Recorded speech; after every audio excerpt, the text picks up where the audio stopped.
kept behind bars for more than 2 decades before being granted parole.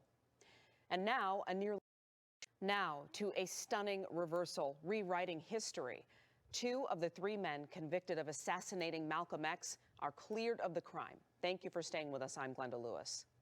Muhammad Aziz and Khalil Islam were sentenced to life in prison in 1966, along with Mujahid Abdul Halim. Halim confessed to shooting Malcolm X and told investigators the 2 other men were innocent, but they were kept behind bars for more than 2 decades before being granted parole.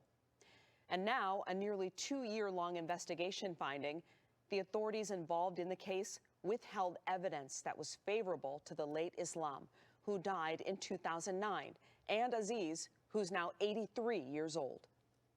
I regret that this court cannot fully undo the serious miscarriages of justice.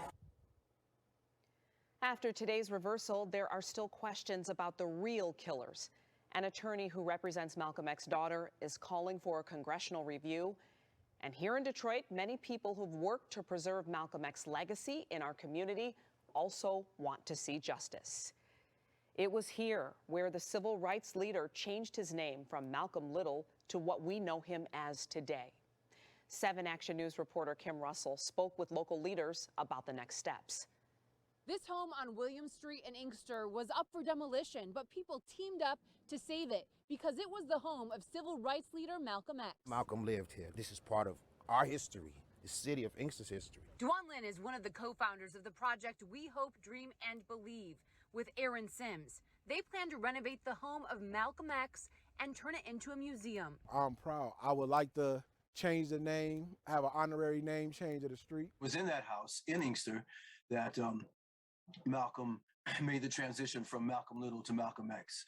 It's where he made the name change. It's where he made the life change from a life of crime to a life of service. Robert Turley gives tours on the history of Malcolm X in Metro Detroit, showing people his brother's home where he lived for a time after getting out of prison for burglary, the nearby street corners where Malcolm X preached, and the mosques where he worshiped and served. The first place that Malcolm X preached at was Mosque Number 1, which is off of Linwood and Burlingame, which is now known as Masjid Wali Muhammad. So this is the first place that he preached at.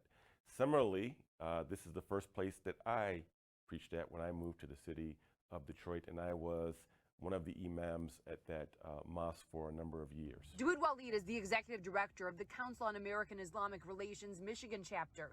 He and others working to remember Malcolm X say his path gives them hope. He went from calling for segregation to fighting for unity and justice. He said that if you don't stand for something, you'll fall for anything. And I think this is something very important that we as Americans, we have to be about principles. It goes to say, you know, maybe our justice system is broke, but how do we fix it? He changed his life here. He became reformed here.